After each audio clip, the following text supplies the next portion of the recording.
नमस्कार। आप बोले भारत देख रहे हैं। मैं हूँ राज मोहन तिवारी। अब बोचहा चुनाव समाप्त हो गया है, परिणाम भी आ चुके हैं। लेकिन परिणाम के पहले चुनावों के दौरान मुकेश सहनी को छोटंकी नेता बताने वाली बीजेपी अब मुकेश सहनी का नाम सुनते आखिर डर क्यों जा रही है। नाम सुनते ही उनके प्रवक्ता हो या नेता सीधे सीधे ये बोलते दिखाई दे रहे हैं कि जी मुकेश सहनी पर हम कुछ नहीं कहेंगे। आखिरकार ये बीजेपी का हृदय परिवर्तन हुआ तो अचानक कैसे हुआ? तमाम घटनाक्रम पर बात करने के लिए हमारे साथ हमारे सहयोगी अभिषेक जुड़े हुए हैं। अभिषेक, पटना में अब आप मौजूद हैं, बोचहा से निकल गए हैं। ये बीजेपी नेताओं का हृदय परिवर्तन अचानक क्यों दिखाई देने लगा? राजमोहन जी, हमने पहले भी आपको बताया था, बोचहा से लगातार खबरें जो दिखाया था, तो दर्शकों को पहले ही हमने चिन्हित कर दिया था कि बोचहा में जो कुछ भी हो रहा है उसका असर पटना में दिख रहा है और पटना में राजनीति जो है वो बदलने वाली है। हमने पहले ही इसका आसार ला दिया था।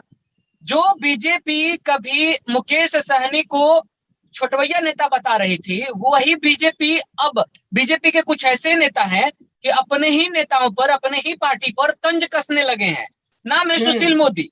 देखिए किस प्रकार से उन्होंने तंज कसा है, अपने ही पार्टी के नेताओं के ऊपर कह सकते हैं, अपने ही पार्टी पर तंज कसा है।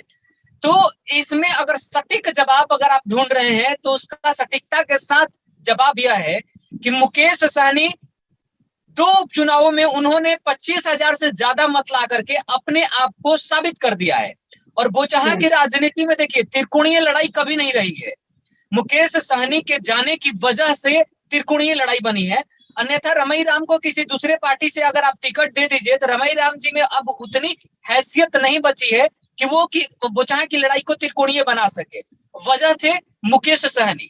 मुकेश सहनी ने एक बार फिर से बोचहा में अपने आप को साबित किया, प्रूफ किया और उन्होंने बता दिया कि अब मेरे साथ जो है वो एक बड़ा जनाधार, बड़ा वोट बैंक है। जो वो बात अलग है कि सत्ता में हकदारी दिला पाएगा या नहीं, सत्ता में मुकेश सहनी को बैठा पाएगा या नहीं, लेकिन हाँ, रिचार्ज कूपन मुकेश सहनी लेकर घूम सकते हैं, इसका दावेदारी मुकेश सहनी ने बोचहा से दिखा दिया है। मतलब राजमोहन जी साफ है कि जो वोट बैंक आया है वो एनडीए गठबंधन या फिर किसी भी दल के नेताओं को हराने के लिए काफी है। आप समझिए, जो राबड़ी देवी पहले ये कहती हैं कि हमारे पास सहनी समाज के बड़े से बड़े धुरंधर चेहरे हैं, हमें मुकेश सहनी की क्या जरूरत। दावत में उनका नाम ऊपर से स्टिकर चिपका करके भेजा जाता है, सबकी कयास लगाया जा, तरह तरह की बातें चलने लग जाती है पटना में, अचानक से प्यार उमड़ने लग जाता है। तो कहीं ना कहीं मलाह समाज का एकमत होना, मलाह समाज का एक स्वर निकलना और मलाह समाज के नेता के रूप में मुकेश सहनी का उभर कर आना बिहार में एक अलग राजनीति ला रहा है। और यही एक वजह है कि जो नेता पहले मुकेश सहनी पर, बीजेपी के जो नेता पहले मुकेश सहनी पर बयान दे रहे थे, अब वो कुछ भी बोलने से कतरा रहे हैं। अब उनको मुकेश सहनी ना बड़ा नेता नजर आ रहे हैं ना छोटा नेता। उनको पता है कि मुकेश सहनी को अगर हमने उंगली किया तो हमारा अपना पद गया, हमारा अपना पार्टी गई। तो लोगों को एक बात स्पष्ट हो गया है कि मुकेश सहनी कुछ है या नहीं है वो बात अलग की है, लेकिन हाँ, हमको हरवाने के दमखम मुकेश सहनी रखते हैं। अगर इनसे मुखालफत करेंगे तो आगे 2024 या फिर 2025 हम बुरी तरीके से हार सकते हैं। और देखिए, इसमें सुशील मोदी ने स्पष्ट कहा है कि दलित, महादलित, पिछड़ा वर्ग का वोट और भूमिहार समुदाय का वोट या फिर हाँ, तो ये जो है वो अब हमसे छटकने लगा है, छिटकने लगा है। अगर यही सुशील कुमार मोदी बिहार में विराजमान होते तो इस प्रकार का बयान नहीं आता। और हो सकता है सुशील कुमार मोदी काफी दिनों से बिहार में राजनीति कर रहे हैं, तो शायद मुकेश सहनी का यह हश्र भी नहीं होता। गुमान किसी और पर था और वही गुमान जब टूटा बोचहा में, तो अब मुकेश सहनी पर बोलने से भी लोग कतराने लगे हैं। मुकेश सहनी को मल्लाह समुदाय का नेता नहीं मानने वाले अजय निषाद इलेक्शन से पहले तो बहुत बोल रहे थे, लेकिन जैसे ही रिजल्ट आया मुकेश सहनी को छोटंका नेता बता रहे थे। रिजल्ट के बाद मुकेश सहनी को मुकेश जी कहने लगे। अब कहीं ना कहीं ऐसा नहीं लगता है कि अब दिल्ली से दबाव पड़ा है बीजेपी पर? राजमोहन, दिल्ली का दबाव का सिर्फ आप कयास लगा सकते हैं, उम्मीद लगा सकते हैं और ऐसा हुआ भी है। बहुत बड़ी मीटिंग हुई है, समीक्षा हुआ है, कई लोगों पर गाज गिरी है, कई लोगों को फटकार लगाया गया है। जैसा चर्चा था कि कई लोगों की कुर्सियां जाने की नौबत आ सकती है, तो वो नौबत अभी नहीं दिख रहा है। लेकिन जैसे ही गृह मंत्री अमित शाह जी का दौरा जैसे ही खत्म होगा, उसके बाद आपको कुछ ना कुछ नजर आएगा। लेकिन ये जी वाले पर आते हैं पहले। ये जी लगाना अब अजय निषाद के लिए मजबूरी बन गया है, और मजबूरी की वजह यह है कि ऊपर से दबाव है या नहीं दिल्ली से, इस बात की सिर्फ हम लोग उम्मीद लगा सकते हैं। लेकिन अजय निषाद का जो हाल बोचहा में हुआ, कुछ गांवों में जाने पर गाड़ी से नीचे नहीं उतर पाए, गाड़ी लोगों ने घुमवा दिया, विरोध में नारे लगने लगे, कई प्रकार के मतलब कह सकते हैं कि अलग अलग तरीके से लोगों ने विरोध किया, हाथ जोड़कर विनती किया, किसी ने पैर पकड़कर विनती किया कि आप चले जाइए, आप हमारे नेता के लायक नहीं है। कई ऐसे वीडियोस हमारे सामने आए हैं, लोग जिंदाबाद मुर्दाबाद के नारे लगा रहे हैं, जिंदाबाद का लगा रहे थे, किसका लग रहा होगा आप समझ सकते हैं, मुर्दाबाद का नारा इन्हीं के नाम से लग रहा था। तो ये जो नारे हैं, ये जो लोगों का विरोध है, ये बता दिया है कि हमारे लिए कौन मसीहा है, हमारे लिए कौन बेहतर है।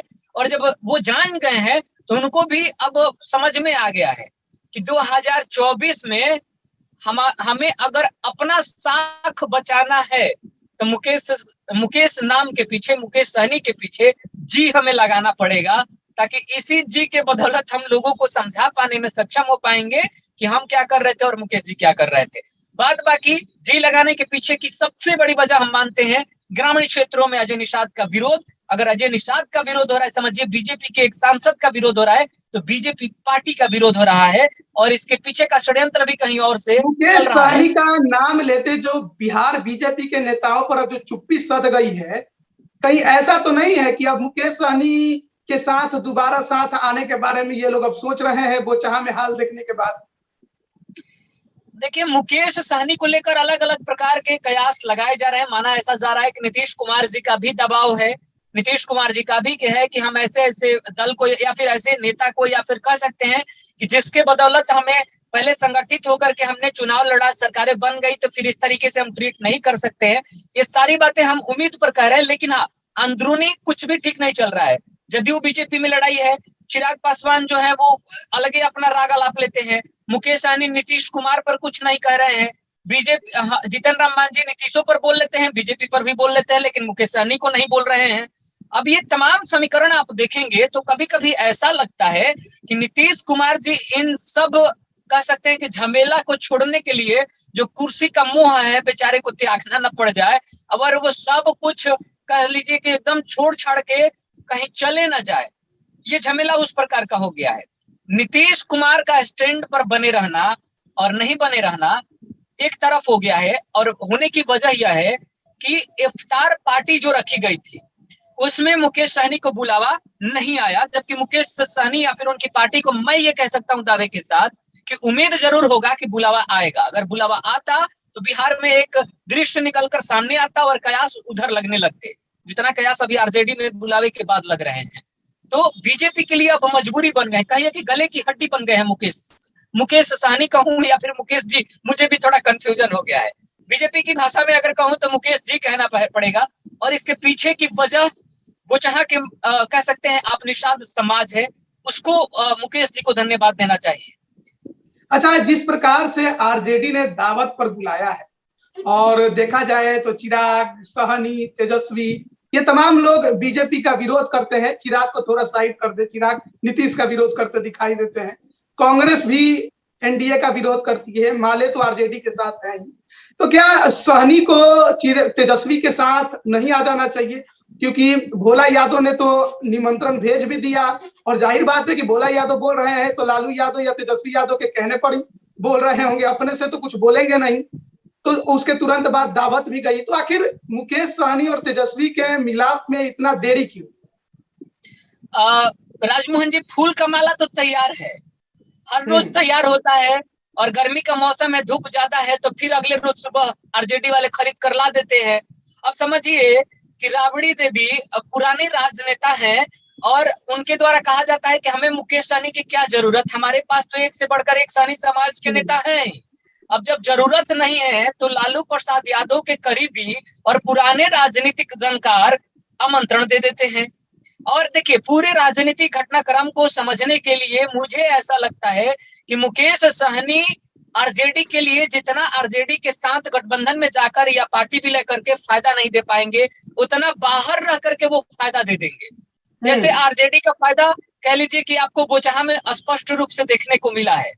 तो अगर मुकेश सहनी बाहर रहते हैं तो भी आरजेडी को फायदा है। घटा इंडिया आप ये गठबंधन कहना चाहते हैं कि जिस प्रकार से 2019 के उपचुनाव में सिमरी बख्तियारपुर में वीआईपी पार्टी अकेले लड़ी, 25,000 से ज्यादा वोट लेकर आई, वहां पर बड़े अंतर से आरजेडी की जीत हुई, और फिर बोचहा में भी अकेले लड़ी तो यहाँ भी बड़े अंतर से जीत हुई। तो कहना आपका यह है कि अगर मुकेश सहनी अलग लड़ते हैं, ना ही आरजेडी के साथ ना ही बीजेपी के साथ, तो वोट तो वो बीजेपी का ही काटेंगे, ऐसे में फायदा आरजेडी को होगा। हाँ, ऐसे में फायदा आरजेडी को होगा, लेकिन मुकेश सहनी को कितना फायदा होगा, अब ये वीआईपी पार्टी के सुप्रीमो को सोचना पड़ेगा कि साथ जाने से फायदा होगा या अलग रहकर फायदा होगा। लेकिन दोनों में अगर देखा जाए, दोनों दृष्टिकोण से देखा जाए, तो आरजेडी को ज्यादा फायदा तब है जब मुकेश सहनी साथ नहीं रह रहे हैं। दोनों चुनावों का आपने बताया 25,000 से ज्यादा वोट का मार्जिन, ये जरूर कहीं ना कहीं आरजेडी को एक बड़ा फायदा दे जाता है, जिससे आरजेडी प्रचंड जीत जाती है, प्रचंड तरीके से जीतती है।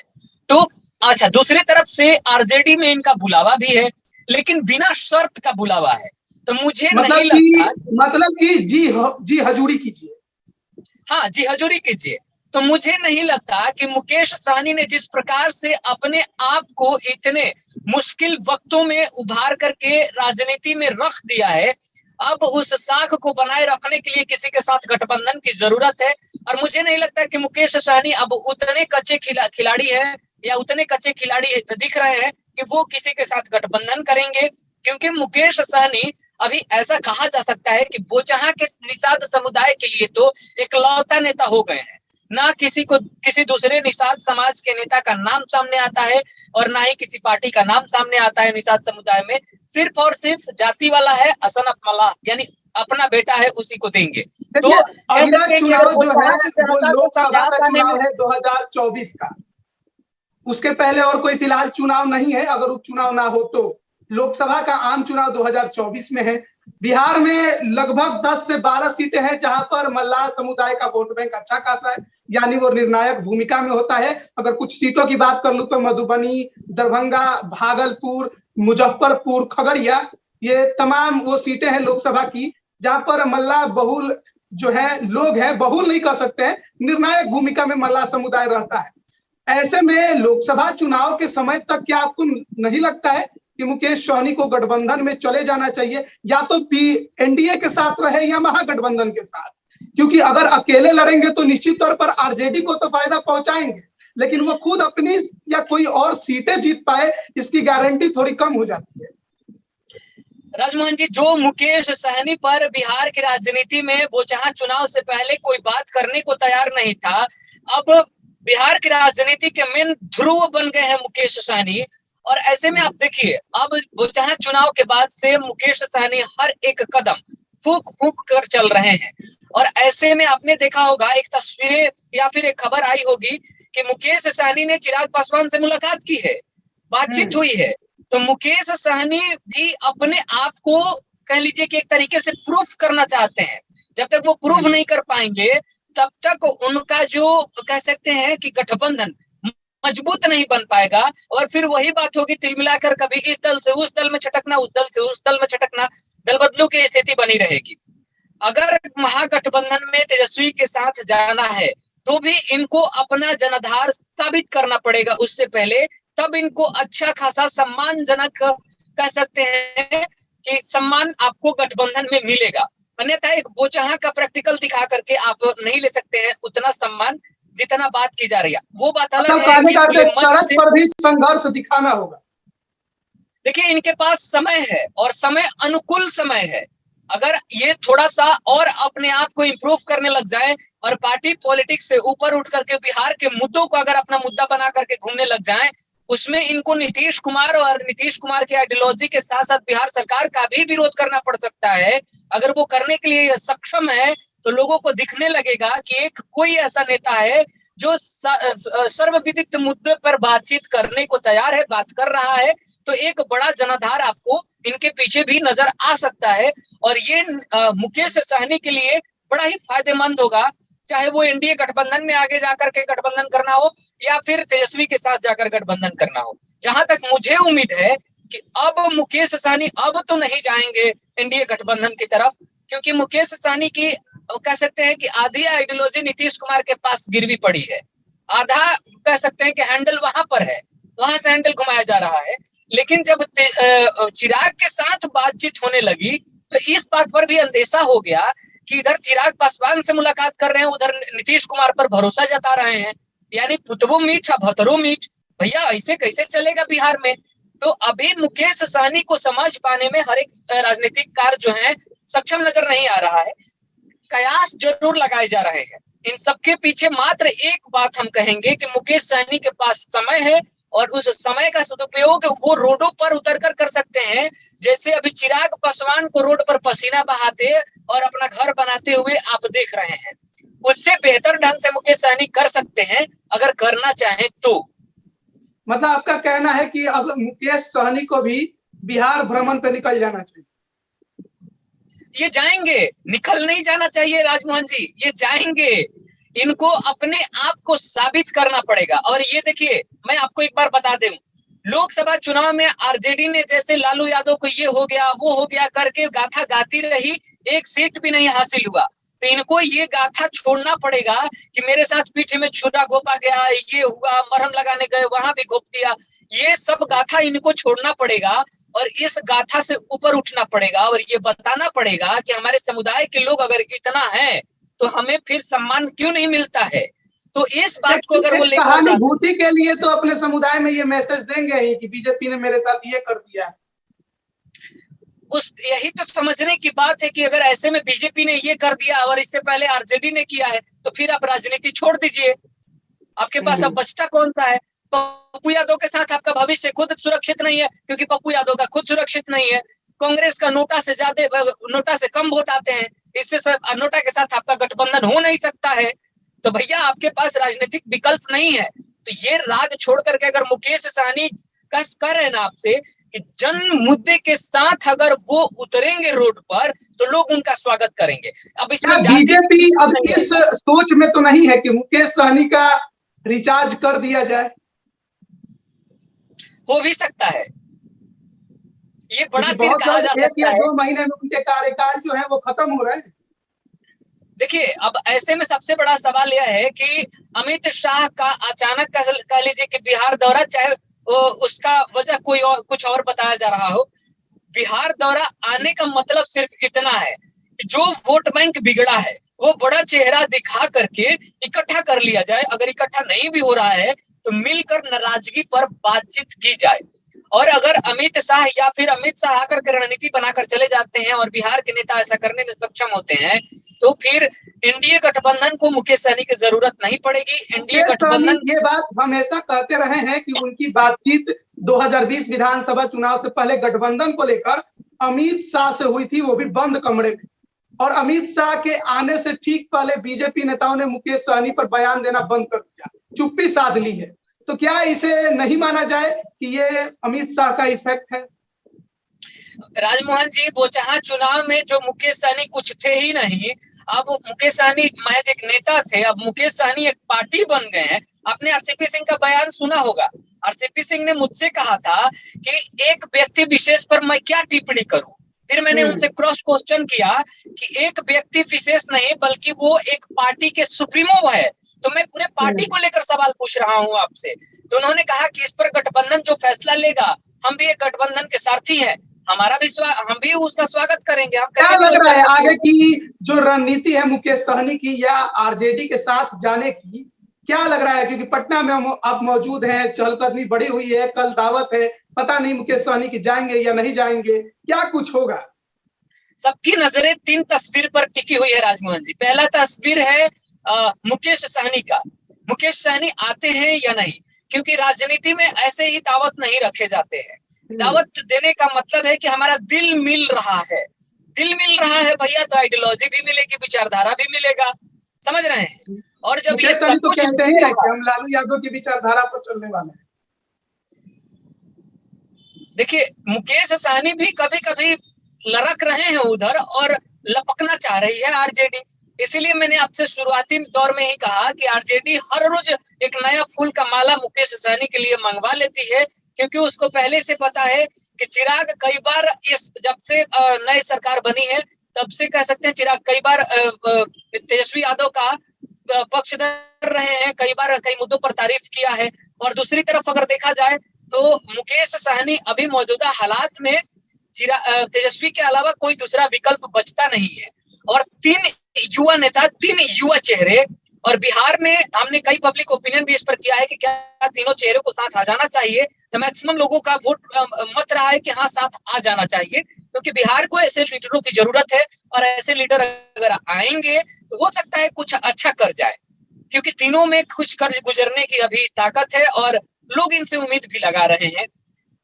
डायरेक्ट मुलाकात तेजस्वी से तो कोई नहीं कर रहा है, लेकिन चिराग पासवान और मुकेश सहनी का मुलाकात यह बताता है कि एनडीए गठबंधन की तरफ फिलहाल तो मुकेश सहनी का झुकाव नहीं है। अगर होता तो नीतीश कुमार के घोर विरोधी से कभी भी बातचीत नहीं करते, क्योंकि मुकेश सहनी को अभी भी भरोसा नीतीश कुमार पर बना हुआ है, नहीं बात करते। तो एनडीए गठबंधन की तरफ अभी इशारा मत करिए, मत जाइए। और इधर से कह लीजिए कि आरजेडी लपकने के चक्कर में है ही। भोला यादव का अगर बयान आया है तो भोला यादव कोई छोटवैया नेता है नहीं, और अगर एक आया है आखिरी तो सवाल आपसे रहेगा, गठबंधन इनके बीच में अभी होगा या अभी ये चुनाव के वक्त ही जो होना होगा होगा? देखिए राजमोहन जी, जहां तक मेरा अनुमान यह कहता है कि मुकेश सहनी एक बार वो बिहार यात्रा पर निकलेंगे, घूमेंगे बिहार में, अपने समुदाय के लोगों के बीच जाएंगे, ये एकदम तय है। और उससे पहले मुकेश सहनी कुछ करने वाले नहीं है, गठबंधन नहीं करेंगे। अगर उनके साथ साथ उनके समाज के लोग दिख गए तो फिर ये जो लॉलीपॉप का ऑफर है ये हमेशा इनके लिए बना रहेगा, और अगर नहीं दिखे तो ये कहीं के नहीं रहेंगे। लेकिन कहने का मेरा मतलब यह है कि अभी फिलहाल गठबंधन के तरफ तो मुकेश सहनी का कोई इशारा नहीं है और वो करना भी नहीं चाहते हैं। बात बाकी अब वो जाने, मुकेश सहनी जाने और उनके पार्टी के लोग बता सकते हैं। चलिए, बहुत बहुत धन्यवाद आपका। कई अहम बिंदुओं पर चर्चा हुई। पटना में आप मौजूद हैं, बोचहां से लौट आए हैं, उपचुनाव संपन्न हो गए हैं, माहौल उपचुनाव का खत्म हो गया है, आरजेडी की बड़ी जीत हुई और उसके बाद मुकेश सहनी एक बड़ा फैक्टर बन के उभरे हैं। हाँ अभिषेक, बहुत जल्द राजमोहन जी हम अपने तमाम दर्शकों को मुकेश सहनी से पहले ये बता देंगे बिहार घूमकर कि मुकेश सहनी के साथ कितना जनाधार है। बहुत जल्द हम निकलने वाले हैं, गाड़ी बन गई है, दर्शक चिंता ना करें। कहाँ जा रहे हैं इस बार? ये पोल नहीं खुलेंगे, पता चलेगा कोई को दौड़ गया उधर है।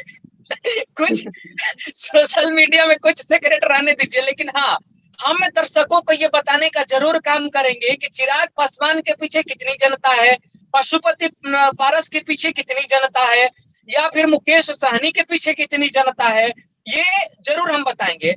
जितेंद्र मांझी का अभी छोड़ दीजिए, लेकिन ये जितने भी छोटवैया दल हैं इनका बिहार में ये हाल क्यों हो जाता है हर चुनाव में या हर चुनाव के बाद, तो इसका निचोड़ निकालने के लिए हमें जनता के बीच जाना पड़ेगा। और जब जाएंगे तब ये चीजें क्लियर हो जाएंगी। और आप ये मानकर चलिए कि सोमवार के बाद एक बार फिर से हम बिहार की जनता के बीच रहेंगे, बल्कि पटना से बाहर रहेंगे और नेताओं के पीछे ना भागकर जनता के बीच में खड़ा होकर के लोगों को बताएंगे, समझाएंगे और पूछेंगे कि भैया आपके लिए, आपकी नजर में इस मसले पर क्या विचार है।